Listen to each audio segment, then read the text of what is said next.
Ay mga loves ko, mamaya pa yung work natin. 2. So nasa H&M tayo dahil sale. And ito mga loves ko, inaabangan ko tong presyo na to na bumagsak yung presyo kasi ang dati niyang price is 25. Nung pumunta ulit ako ay 16.99. 6.99 na lang siya mga loves. Oh, super cute. Yan, ito po yung loob niya mga loves. Oh, pang market. Yan mga loves ko. Ganda. Ang cute.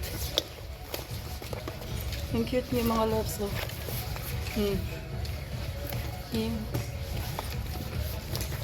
So ngayon mga loves ko, bibili ako ng dalawa. Tapos yung isa papag-giveaway natin. Ipapag-giveaway ko sa inyo. Okay? Let's go. Ayan mga loves ko yung bago. Ang ganda. Tapos yung pants, magkano lang yung pants? Mura lang. Tapos yung bag, grabe. Ang ganda niya, no? Inaabangan ko tong bag na to mga loves ko. Ganda na. Kasi sinukat ko yung pants. And sinukat ko na din yung bag. Ang ganda niya. Tapos bumili din ako ng isa pang giveaway. Yan. Ano na lang, 6.99. Dating 25 euros.